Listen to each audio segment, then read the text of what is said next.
Assalamualaikum warahmatullahi wabarakatuh. Merhaba teman-teman sekalian, kembali lagi di podcast Usmani Podcast bersama saya dengan Akmal Juniadi dan Bang Erlangga Agustino. Di podcast kali ini ya bekerja sama dengan Palestina.id dan suatu program YPU Edukasi yang membahas tentang isu Palestina dan dunia Islam. Di podcast kali ini kembali lagi, tadi saya sudah kenalkan dengan Bang Erlangga Agustino. Ini adalah podcast yang keberapa? Yang ketiga. Tiga ya. Insyaallah nanti kita akan rutinkan berbagai macam tema isu kepalestinaan bersama dengan beliau. Amin, amin insyaallah. Baik, hari ini kita akan bicara terkait dengan update tentang situasi perang di bukan perang ya, kalau kita genocida ya. Ya, bagaimana update tentang Israel, dan baru-baru ini telah terjadi namanya aksi pemogokan tentara. Betul. Dan juga banyak juga daripada tentara di garis depan yang mengalami permasalahan psikologis. Betul. Kayak gitu ya. Mungkin pada kesempatan kali ini kita akan membahas lebih detail bagaimana kondisi genosida di Gaza dan juga bagaimana kondisi tentara Israel daripada internal mereka nih. Kayak gini, ternyata juga terjadi berbagai macam permasalahan. Menurut sekali langsung aja kita bertanya kepada narasumber kita, Bang Erlangga. Bagaimana kondisi psikologis tentara Israel saat bertemu dengan pasukan sorry bukan Hamas ya. Hamdi atau Kang Mamas gini ya. Ya. Kalau kita berbicara mengenai permasalahan psikologis itu sebenarnya sudah lama ya. Kalau dari mulai awalnya perang sendiri sekitar 1 bulan atau 2 bulan itu sudah mulai ada laporan dari tentara Israel mereka yang kemudian akhirnya depresi, kemudian memutuskan untuk suicide. Ada juga yang memang tidak kuat gitu ya, mereka trauma segala macam, itu banyak. Dan sekarang semakin banyak laporan seperti itu sehingga mengakibatkan adanya desersi. Makanya tadi disebutkan banyak tentara Israel yang akhirnya wah nggak bisa nih dilanjutin perangnya. Sekitar saya melihat berita ini untuk desersi ini itu sekitar 6 bulan pas awal dari kejadian 7 Oktober itu. Itu sudah mulai banyak nih bermunculan satu persatu gitu kan. Kemudian saat sekarang sudah mulai lagi setelah gencatan senjata yang pertama akhirnya selesai dan tidak lanjut ke fase kedua, semakin besar, semakin banyak lagi jumlah masyarakat yang dari tentara Israel ini. Mereka ya akhirnya saya nggak sanggup gitu, saya udah nggak bisa lagi untuk ikut terlibat di Gaza gitu, karena yang kemarin aja gitu kan banyak sandra, yang ini aja sudah banyak sekali korban ribuan yang terluka gitu kan. Kemudian banyak sekali tentara Israel yang akhirnya harus mengalami permasalahan mental, itu sampai ribuan orang jumlahnya. Dan untuk negara sekecil Israel itu jumlahnya sangat besar sebenarnya. Ribuan sampai terluka, sampai tewas seperti itu yang mengakibatkan ada permasalahan di tubuh dari IDF-nya sendiri kayak gitu. Dan uniknya gitu ya, sekarang mereka menggunakan teknologi yang jauh lebih canggih lagi ketimbang sebelumnya dalam untuk melakukan genosida. Mereka pakai drone ya. Drone suicide. Drone memang khusus untuk ketika ditabrakkan ya sudah meledak, bisa meledak kayak gitu. Dan mereka menggunakan teknologi seperti ini. Kalau sebelumnya memang pada saat dimulainya agresi Israel ke Gaza, itu banyak sekali dari tentara Israel yang masuk ke Gaza gitu. Dan sekarang mereka berusaha untuk menghindari terlalu banyak tentara yang masuk ke Gaza. Ya, cara untuk melakukan itu sebagai penggantinya mereka menggunakan drone itu. Drone-drone itu banyak dikerahkan. Lagi mau melibatkan tentara, Diminimalkan, ya digunakan, dan khusus untuk melakukan blokade gitu ya kan. Mereka membuat koridor sendiri sekarang gitu kan, di koridor Philadelphia gitu kan, koridor Kisufim dan seterusnya. Itu mereka coba untuk memecah gitu ya masyarakat Gaza itu sehingga mereka itu tidak bisa bebas untuk bergerak kayak gitu, dan juga untuk para pejuang tentunya. Dan fokus tentara lebih ke mempertahankan wilayah-wilayah seperti itu, jadi tidak untuk menguasai seluruh Gaza lagi. Oh gitu. Jadi untuk membatasi pergerakan para pejuang, masyarakat, dan ketika ingin menghabisi para pejuang ataupun masyarakat umum, ya mereka menggunakan drone seperti itu. Dan ini masalahnya drone ini cuma dikemudikan oleh satu orang aja, dan dimana di sini nggak ada change of command.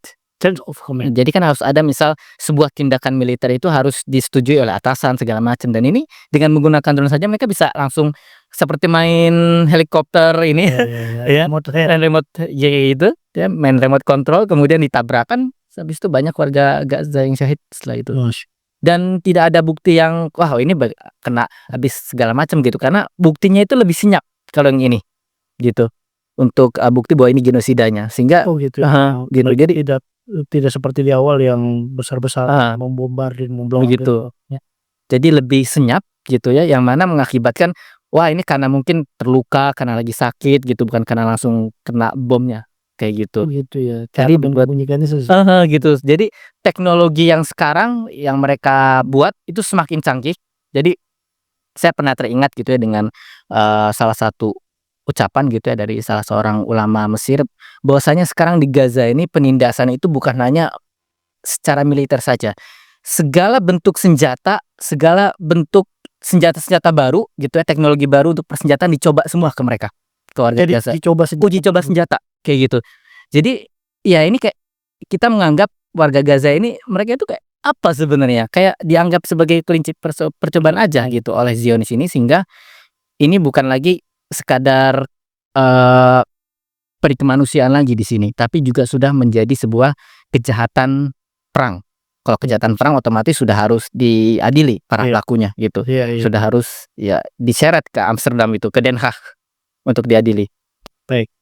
Terus yang kedua juga ini Kang, saya mendapatkan berita beberapa hari yang lalu, sempat terjadi pemogokan massal Betul. oleh tentara IDF terutama dari Matra Udara ya. Kalau nggak salah sekitar 900-an atau 940-an dari personil militer di Matra Udara yang melakukan pemogokan.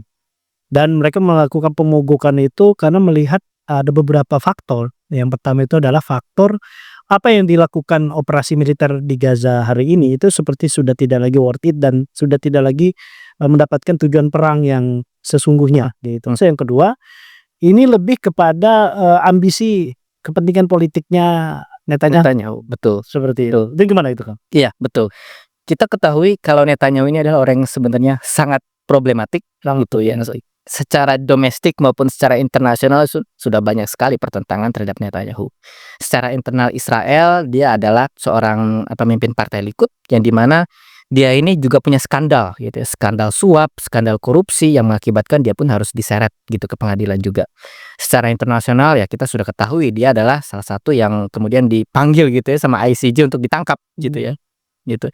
Kemudian bagaimana sih cara Netanyahu untuk menyelamatkan dirinya, menyelamatkan posisinya, ya sebisa mungkin dia akan selama mungkin untuk menjadi perdana menteri.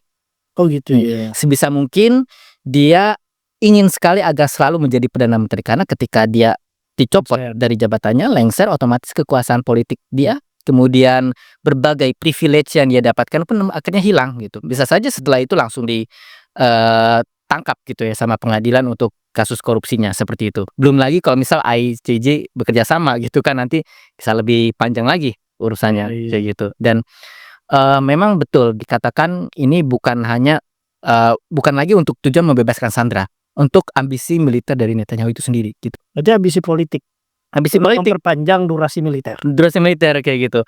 Dan bahkan lucunya gitu kan, sangat lucu sekali gitu ya, Netanyahu ini berantem gitu sama, kalau di Israel itu kan ada lembaga apa ya, intelijen internal nih, Oh Shin Bet kayak gitu. iya. Itu Netanyahu dia mencopot gitu pemimpin dari Shin Bet ini gitu, karena dianggap wah ini nggak becus nih gitu, sedangkan dari Shin Bet sendiri, eee, menyalahkan gitu dari Netanyahu, "Wah kamu ini nggak becus sebagai perdana menteri, kan sudah ada, peringatan segala macam gitu, sudah ada gerak-gerik dari para pejuang gitu kan, kenapa, diabaikan?" Gitu. Jadi saling nyalah-nyalahin gitu. Yang dari Shin Bet nyalahin Netanyahu, Netanyahu menyalahkan Shin Bet gitu. Jadi saling adu mulut gitu di publik gitu. Iya, jadi kayak wah ini nggak betul gitu kan, sudah banyak juga kan beberapa menteri yang, garis, tengah gitu ya, yang kiri pun akhirnya, ini ya, mengundurkan diri dari kabinet, Netanyahu karena dia apa ya, egois gitu, nggak mau, eee, istilah kata mau berkompromi gitu untuk, agar para sandera ini bisa kembali kayak gitu. Berarti apa yang dilakukan oleh Netanyahu terhadap, apa namanya, perpanjangan masa militer di Gaza ini benar-benar itu adalah tujuan murni daripada politik pribadinya dia. Politik pribadi. Sementara banyak juga tentara yang sudah melihat ya ini sudah tidak lagi sesuai membebaskan sandera dan sebagai tugas negara lah ya kalau saya katakan seperti itu. Nah oke itu menjadi suatu hal yang, menurut saya sih sangat wajar ya, kemudian akhirnya banyak juga terjadi pemogokan seperti itu. Terus, kita kita melihat begini Kang, Selain daripada pemerintah dan militer tentu juga ada peran masyarakat sipil masyarakat, betul. terhadap tekanan terhadap militer maupun terhadap pemerintah yang dipimpin oleh Netanyahu itu seperti itu. Oke, jadi kita melihat, masyarakat Israel itu sebenarnya adalah masyarakat yang sakit. Masyarakat Israel adalah masyarakat yang sakit. Begitu. Karena mereka walaupun mereka menentang Netanyahu, tapi mereka juga sangat benci orang di Gazanya. Oh gitu. Iya. Jadi Menentang Netanyahu tapi tidak suka Gaza juga ya? kayak Iya, gitu. iya. Karena mereka menganggap bahwasanya, apa yang terjadi gitu, serangan para pejuang ke Israel itu adalah sebuah kegagalan mereka gitu. Kegagalan dari pemerintah gitu. Walaupun mereka nggak suka Netanyahu gitu, tapi mereka juga nggak suka juga dengan pihak Gazanya, gitu. Dan, memang ada sebagian gitu yang dari golongan kiri gitu yang kemudian ikut advokasi gitu, tapi nggak banyak gitu. Lebih banyak mereka yang menentang Netanyahu kemudian, ingin melengsarkan pemerintah sampai bawa bendera Israel gitu. Itu lebih banyak yang seperti itu ketimbang yang, bawa poster ini bebaskan Gaza segala macam gitu, hentikan genosida, itu jauh lebih sedikit yang seperti itu. Dan masyarakat Israel itu sebenarnya melihat Gaza itu sebagai hambatan. Iya, Seperti itu ya. sebagai hambatan. Kalau misal kita lihat dari, grup-grup Telegram gitu ya, yang mana audiensnya adalah orang-orang Israel itu sendiri gitu, ketika mereka dihadapkan dengan bukti-bukti genosida, mereka malah kayak, wah syukurin gitu ya, wah ini mantap gitu. Jadi kayak mereka menikmati pembantaian yang dilakukan oleh tentara mereka gitu. Sangat sedikit yang akhirnya bersikap waras, wah ini udah nggak betul nih gitu, sangat sedikit. Sekitar 70% atau 80% warga Israel seperti itu. Dia memang sangat, eee, mendukung gitu ya untuk genosida di Gaza ini. Dan ini suatu hal yang, aduh, masyarakatnya apakah memang seperti itu gitu. Kalau sudah seperti ini kan otomatis sudah sangat sakit, Iya, iya. kayak gitu. Dia nggak melihat lagi, gimana kalau kita bisa berdamai gitu ya, gimana kita ini bisa akhirnya sama-sama gitu berdampingan. Nah sekarang, Israel itu nggak seperti itu lagi. Dan ini beda halnya dengan pada waktu terjadinya pembantaian Sabra Shatila. Sabra Shatila. Ya beberapa dekade yang lalu. Itu masih ada loh orang Israel saat itu yang hentikan genosida di Sabra Shatila gitu. Sekarang jauh lebih sedikit yang bicara soal Gaza di tubuh Israelnya sendiri, kayak gitu. Mereka lebih mementingkan dirinya sendiri gitu ya, kemudian untuk menjatuhkan Netanyahu agar pemerintahan segera cepat gitu ya untuk, berdiskusi dengan para pejuang untuk membebaskan para sandera. Itu seperti itu. Berarti tetap ada tekanan dari pihak sipil ya, bahkan Betul, sangat kuat. demonstrasinya juga cukup lumayan. Bahkan kalau kita lihat gitu ya, sempat juga tuh para keluarga sandera gitu, mereka masuk ke gedung Knesset terus kemudian marah-marah gitu sampai baku hantam gitu ya dengan para satpam di sana gitu. Kita mah nonton ngeliatin mereka lagi konflik begitu. Perpecahan internal Perpecahan. sangat terasa juga ya kan ya. Iya, iya, iya. Bahkan demonstrasinya juga katanya cukup lumayan besar. Karena selain dalam urusan pembebasan sandera juga tekanan permasalahan ekonomi melihat bagaimana sejak dari Oktober ya 2023 kemarin itu kan cenderung landai, bahkan sempat stuck Betul. ya di beberapa komoditas perekonomian. Lagi seperti kayak negara-negara sekutu Israel yang ada di Timur Tengah gitu ya, itu sudah mulai mengambil jarak. Ya kalau bicara dengan Turki jelas sudah melakukan pemutusan total baik itu perdagangan maupun juga secara diplomatik gitu kan. Padahal juga dari gara-gara itu hampir sekitar 20% perekonomian Israel juga begitu sangat terganggu gitu kayak itu. Nah, artinya demonstrasi atau kemudian protes massal terhadap permasalahan Gaza terhadap kubu pemerintah yang dipimpin oleh Netanyahu ini saya rasa semakin di sini bukan semakin kecil, tapi sudah semakin membesar. Makin membesar. Tinggal menunggu waktu ya. Betul. Ibaratnya bom waktu ini kapan Netanyahu ini bakalan dilengsarkan, disitulah kemudian bisa terjadi semacam perubahan domestik di dalam negeri mereka. Dan tentunya ya ganjarannya juga buat Netanyahu tadi ya, tangkap oleh ICC kayak gitu. Ya semoga aja bisa ditangkap ya. Soalnya kemarin kan ke mana dia?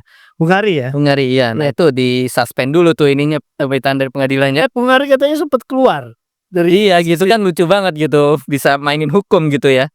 Dan kalau kita lihat gitu ya dari, masyarakat Israelnya itu kan sempat juga dari pemimpin, partai kirinya gitu. Kita sudah melewati red line gitu. Kalau ini diteruskan perang ini, masyarakat akan semakin bergejolak dan akan sangat mungkin Yahudi akan membunuh Yahudi. Oh, terjadi perang saudara? Terjadi perang saudara, itu dari pemimpin partai kiri sudah bilang seperti itu. Luar biasa ya. Jadi sudah sangat menakutkan sih kondisi di Israel. Mereka ibarat kata sudah para pemimpin-pemimpin senior yang sudah resign gitu ya di pemerintahan, yang memang sudah tahu bagaimana seluk-beluk politik, mereka sudah sadar bahwasanya kalau ini diteruskan terjadi hal yang tidak diinginkan. Perpecahan dari internal ini adalah suatu hal yang lebih membahayakan Israel daripada para pejuang di Gaza, gitu. Jadi ketika mereka tidak berhasil nih untuk bersatu, ketika mereka tetap terpecah seperti itu, ya mereka akan hancur sendiri sebenarnya. Iya iya iya. Justru kalau kita masyarakat Indonesia melihatnya, wah bagus dong. Ya iya seperti itu. Nanti kan ada kesempatan para pejuang, kembali lagi nih gitu kan Iya. di Capri. Nah ini bicara para pejuang ya, yang ada di Gaza, Mas ya. Kan kemarin itu sempat Israel sempat mengatakan sudah mayoritas sudah melumpuhkan kekuatannya para pejuang. Tapi ternyata yang justru terbalik adalah kemudian mereka muncul seperti gencatan senjata itu merecovery dengan cepat, bahkan merekrut pejuang baru sekitar 40.000 orang yang dianggap kalau kata ini nggak selesai, maksudnya mereka mengharapkan kekuatan pejuang di sana itu melemah, tapi justru malah menguat. Iya, kira-kira nih Kak, apa yang membedakan psikologis pasukan atau pejuang ini dengan tentara Israel, dan mengapa di lapangan akhirnya merasa gitu ya sangat timpang sekarang kejauhan antara mentalitas tentara penjajah dengan tentara pejuang ini. Betul. Oke, kita lihat dari motif dari masing-masing. Kalau Israel, mereka menjajah, mereka tujuannya apa sih? Untuk menindas. Sedangkan orang yang melakukan penindasan itu, kalau kita lihat dari sejarah, itu tidak pernah dilakukan secara permanen. Pasti ada masanya itu berhenti. Begitu juga saat kita melihat penjajahan Belanda terhadap Indonesia dan penjajahan Inggris kepada India atau negara yang lain gitu kan. Jadi kita melihat posisi kita itu sebagai orang yang ditindas gitu, di mana masyarakat Gaza ini mereka sudah mengalami penindasan selama lebih dari 7 dekade gitu ya, akibat dari rezim Zionis ini, dan kemudian ini diturunkan turun-temurun gitu ya, semangat giro untuk berjihadnya untuk Generasi ke generasi. kayak gitu. Jadi di mana kalau kita lihat ya, kita bayangkan diri kita sebagai seseorang yang tinggal di Gaza. Oke, jadi orang tua saya adalah seorang pengungsi dari wilayah misal tepi barat gitu. Dulu di tepi barat. Tapi kemudian setelah terjadinya perang 1967 gitu kan, kemudian keluarga saya harus mengungsi ke Gaza gitu kan, sehingga saya mendengar nih cerita dari orang tua saya gitu bahwasanya dulu orang Israel menyerang rumah saya gitu, kemudian mengusir keluarga saya sehingga saya tinggal di pengungsian gitu. Jadi saya besar di pengungsian gitu ya. Saya tahu betapa besarnya kesulitan yang saya alami ketika di pengungsian, tidak seperti biasa ya, karena pasti di hidup dijajah itu pasti nggak enak ya kayak gitu. Dan kemudian terjadi genosida gitu. Saya sudah yang dari kecil sudah didoktrin, sudah tahu nih bagaimana kesulitan gitu orang tua saya, kemudian saya menghadapi realitas secara langsung gitu kan. Dan saat ini saya melihat ternyata orang tua saya kemarin seminggu yang lalu meninggal akibat pengeboman Zionis. Dan akhirnya apa yang ada pada diri saya? Saya ingin balas dendam dong. Saya ingin agar anak saya tidak merasakan kejadian seperti ini ya. Jadi maupun warga sipil ya, walaupun para pejuang itu akhirnya menghadapi nasib yang sama gitu, meninggal gitu. Akhirnya syahid kena bom Israel atau segala macam karena Israel tidak memberikan pembedaan gitu ya, mana antara pejuang, mana yang warga sipil. Siapapun ya sudah main bom aja akhirnya meninggal. Kalau seperti itu ya udah jadi pejuang aja sekalian kita semua gitu kan. Iya. Nah, akhirnya semakin banyak orang yang sadar nih, wah nggak bisa nih kita diam. Kemarin istri saya meninggal, kemarin orang tua saya meninggal, saya harus lakukan sesuatu nih. Akhirnya apa? Rekrutan pejuang semakin banyak. Jadi kayak respon gitu, mati 1 tumbuh 1000. Dan ini yang dilakukan terus berulang. Jadi semakin keras Israel, sebenarnya dia itu seperti menjatuhkan dirinya ke jurang Israel itu. Ya artinya itu menjadi suatu respon yang wajar juga. Akhirnya kenapa yang tadinya mungkin tidak semua masyarakat menjadi pejuang, tapi karena melihat situasi dan realita bagaimanapun yang dilakukan oleh Israel itu melakukan pemboman, membabi buta gitu ya. Bahkan ya kalau kita lihat kan hampir 80% bangunan di Gaza itu sudah hancur total ya. Bahkan kalau kemarin sempat akan juga bilang untuk merecovery butuh berapa lama itu? 60 tahun ya. Bisa di atas sampai 50 tahun untuk melakukan recovery, apalagi memang secara bahan bangunan juga berbeda kan dengan yang ada di negara-negara Eropa misalnya seperti Betul. itu. Dan saya melihat ya akhirnya jadi satu respon yang sangat wajar loh ya, kenapa akhirnya setelah di gencatan senjata itu ketika para pejuang membuka open recruitment lah ibaratnya gitu, justru banyak yang meledak jadinya meledak bisa sampai 40 ribuan. Menggantikan mungkin ya lebih dari setengah daripada yang syahid. Betul.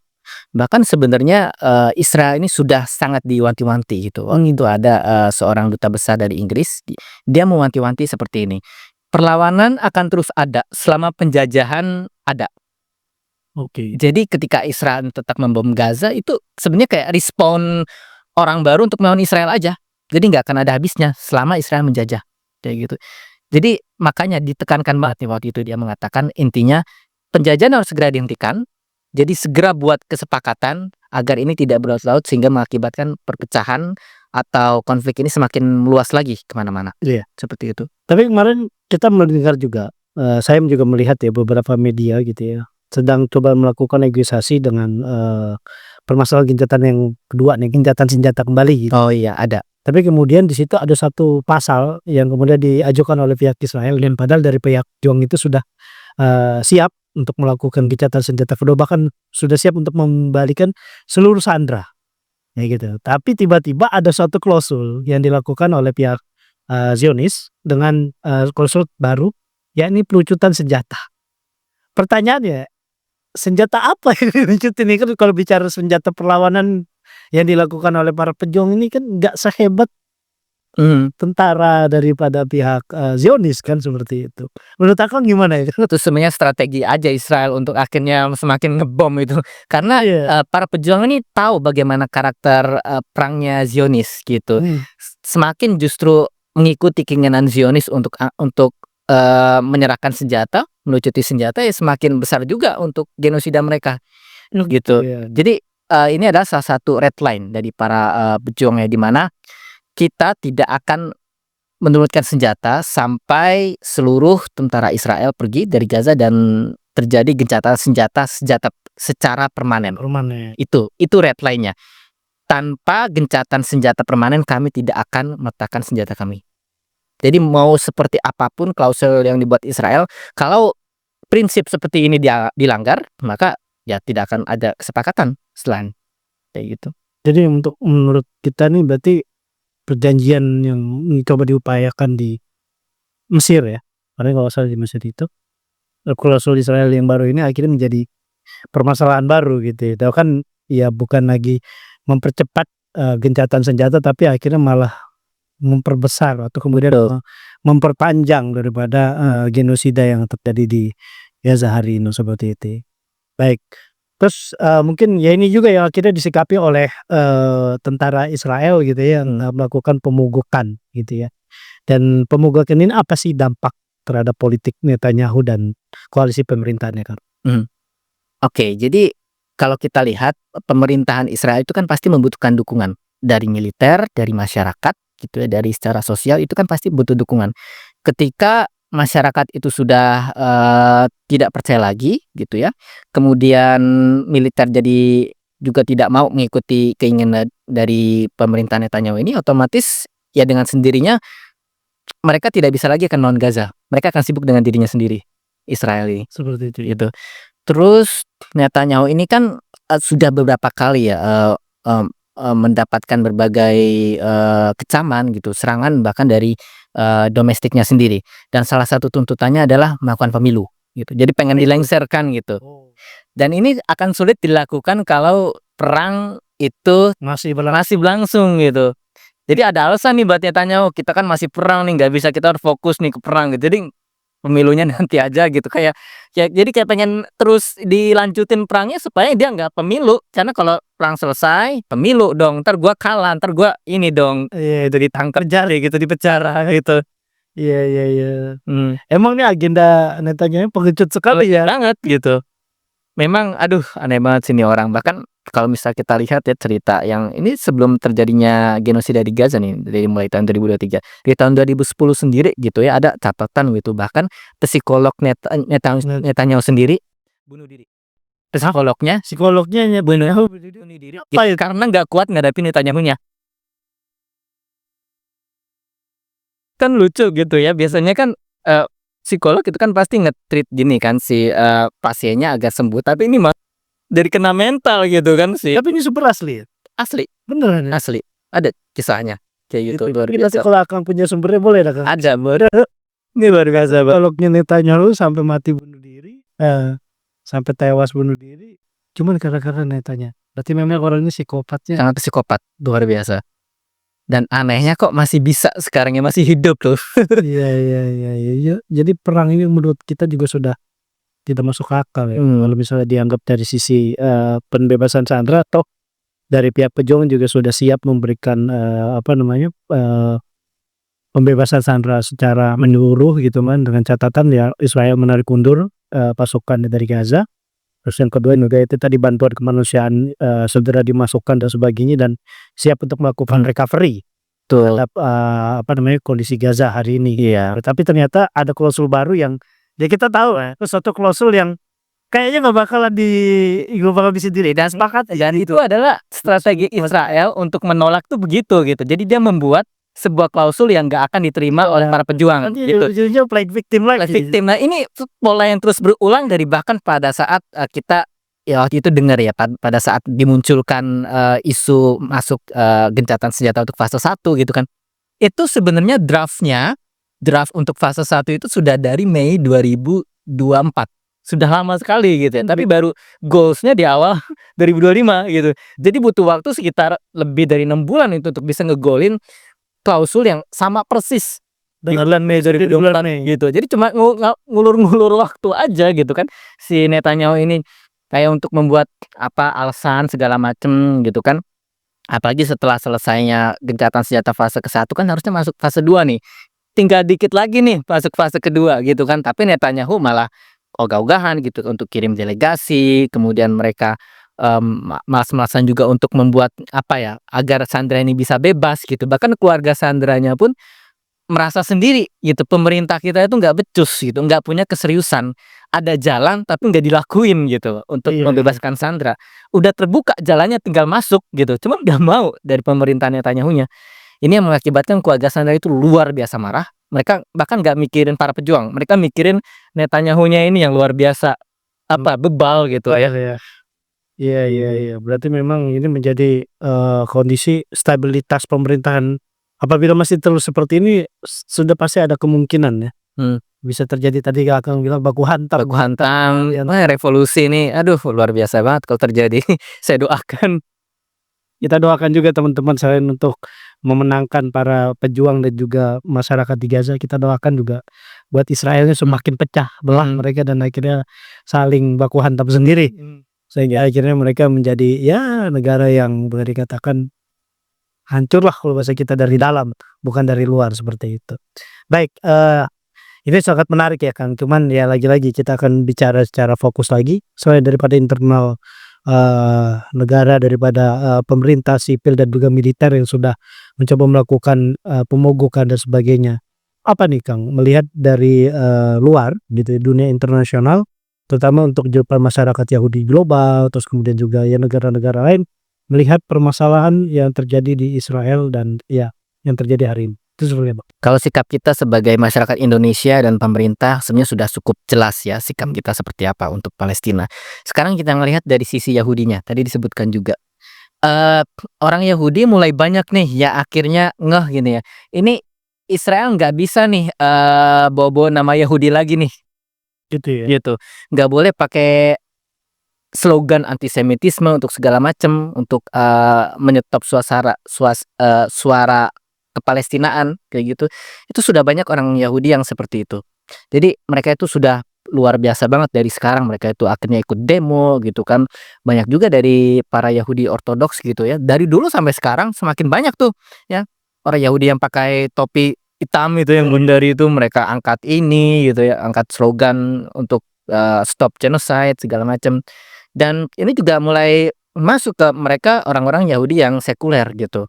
Ya mereka, tidak terikat dengan aturan agama seperti orang-orang yang ortodoks kayak gitu. Mereka terus menyuarakan nggak bisa nih kita untuk terus, menggunakan kata kata antisemit gitu, nggak bisa kita mendukung Zionisme ini.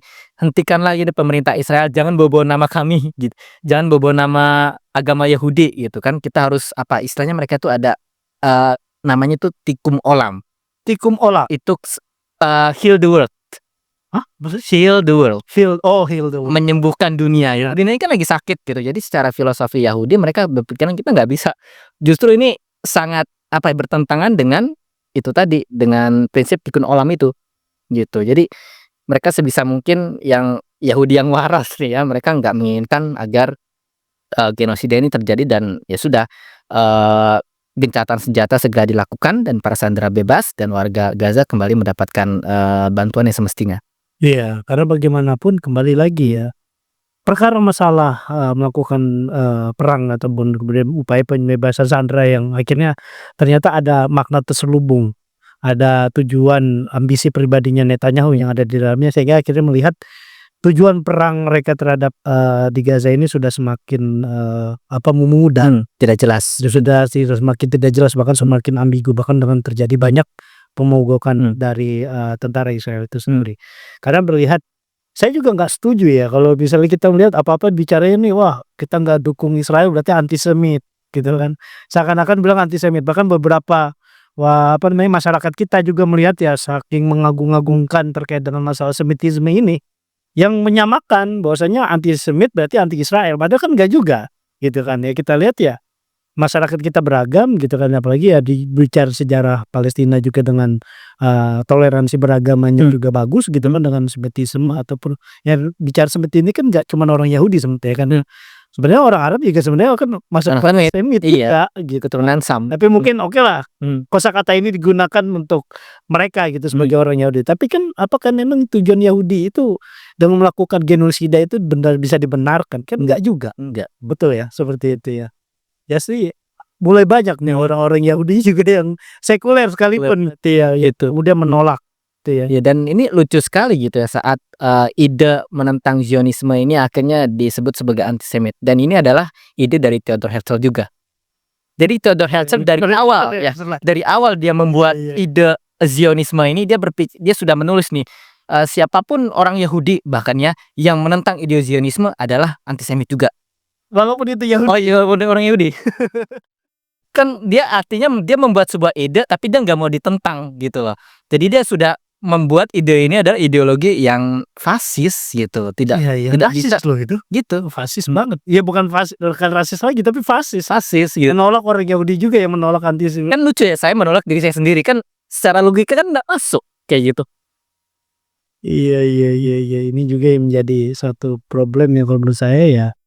Ya sudah tidak lagi lah kita menyatakan agenda, genosida itu dengan permasalahan sektarian gitu ya, dengan adanya rasisme tadi seperti itu. Bahkan ya saya bilang ini cenderung apa yang dilakukan oleh, Netanyahu dengan gengnya sudah sangat fasis melebihi daripada Nazi kalau Iya. istilahnya seperti itu. Dan kalau kita lihat, mengapa sih Netanyahu kok belum mundur-mundur juga gitu ya dengan kondisi sudah separah ini.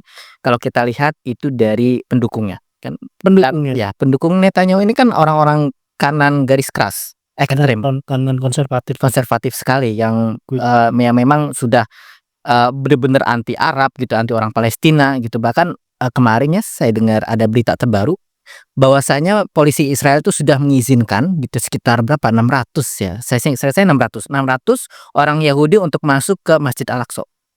Wow, Ya, itu kan provokasi. provokasi luar biasa banget. Sebelumnya nggak pernah sebanyak ini. Paling banyak ya berapa 40 gitu. Iya, Itu pun dibatasi waktunya gitu. Nggak boleh lama-lama ya di sini gitu. Sekarang sampai ratusan orang yang masuk ke sana. Ini menjadikan apa ya, kayak ini adalah sebuah provokasi yang kalau diteruskan ya akan mengakibatkan konflik ini semakin melebar gitu. Karena ini sudah sangat sensitif, sudah membawa umat Islam secara keseluruhan dan ini sangat berbahaya. Seperti itu. Wow. Berarti memang ada pendukung yang boleh dikatakan ya mohon maaf ya, sama psikopat nih. Sama ya Pak bukan gampang gitu. Dan saya berpikiran mungkin sekali nih Netanyahu yang mengizinkan mereka gitu untuk bisa masuk. Kan mereka butuh dukungan gitu ya, butuh dukungan dari kaum-kaum ekstremis ini. Jadi ayo kita elus dulu nih ego para ekstremis, ya udah kalian boleh deh masuk Al-Aqsa agak banyak gitu. Tapi dukung saya ya. Itu kan sebuah perjanjian politik juga kan seperti itu.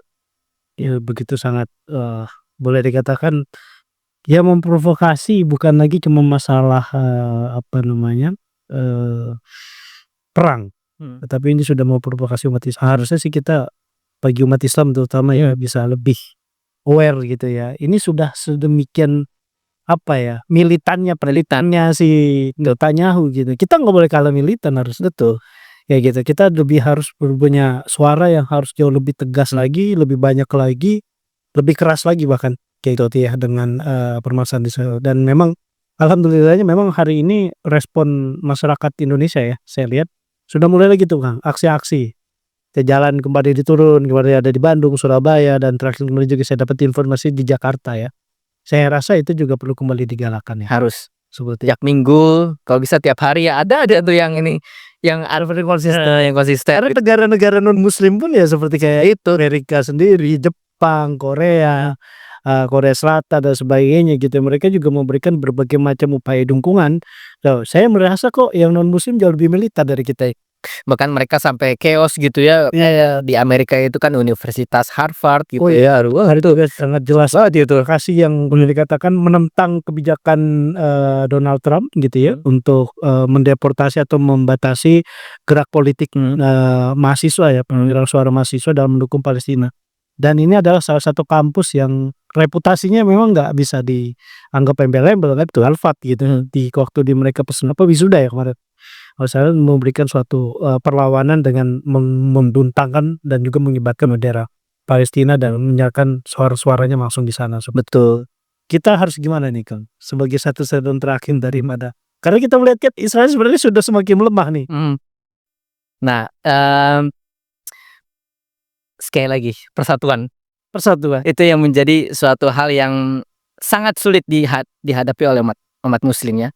Suatu hal yang sangat sulit untuk dicapai umat muslim adalah persatuan. Dan secara lisan mungkin mudah kita bilang harus bersatu, harus kita kompak gitu. Coba dijalanin aja, bisa nggak kita bersatu? Di Indonesia aja deh misal gitu ya, antara kita nggak harus terlalu memusingkan atau menyibukkan diri kita dengan hal-hal yang sifatnya remeh gitu kan. Kemudian perbedaan mazhab itu sebaiknya kita singkirkan gitu. Kita harus fokus dengan satu masalah besar, yaitu penjajahan Israel di Palestina. Bahkan gitu misal kalau saya perhatikan gitu, misal di setiap khutbah Jumat gitu kan, itu bahkan sekitar 70% lah itu tidak membahas soal Palestina. Wah, gitu. 30% mungkin kebahas lah, misal lagi doanya gitu ya menyebutkan Palestina gitu kan. Tapi 70% tidak membahas gitu di soal Palestina gitu. Jadi bagaimana semangat umat ini terus bisa terbakar gitu.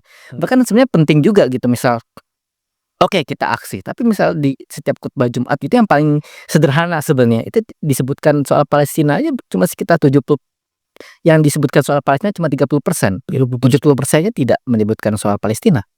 Iya. Makanya kita harus kembali menyuarakannya. Betul. Saya melihat ada beberapa tagline aksi ada yang dilakukan oleh rekan-rekan kita gitu ya, yang tubuh jalan, kita sangat apresiasi. Bahkan dia mengatakan bulan April dan Mei ini adalah bulan penyelamatan Palestina. Karena asli tanggal 14 Mei kalau nggak salah itu adalah hari jadinya. Oh iya. Balfour ya. Oh ya, Julin Wisabilillah itu kita kasih. Kita ini dari bulan April harus Mei ini perlawanan harus ditingkatkan. Itu ini kita harus kasih kado kemerdekaan tanda kutip nih buat mereka. Ya, secara jelas harus kemudian kita kembali suarakan seperti itu ya. Insyaallah ya Kang. Insyaallah kita akan coba konsisten. Oke Kang. Ada lagi yang mau disampaikan kira-kira sebagai satu penutup? Ya, sebagai penutup terutama untuk para laskar Julid Fisabilillah dan juga kepada masyarakat Indonesia yang masih peduli kepada Palestina, kita akan terus menggalakkan Julid Fisabilillah gitu ya. Tadi yang seperti disebutkan oleh Kang Akmal juga, bulan ini ada bulan pembebasan Palestina ya, April Mei, kita akan menggalakkan dan menjadi puncaknya di tanggal 14 Mei. Nanti kita akan ada serangan umum, insyaallah di tanggal tersebut ya. Oke. Serangan surprise ya. sebagai hadiah kemerdekaan untuk para Zionis.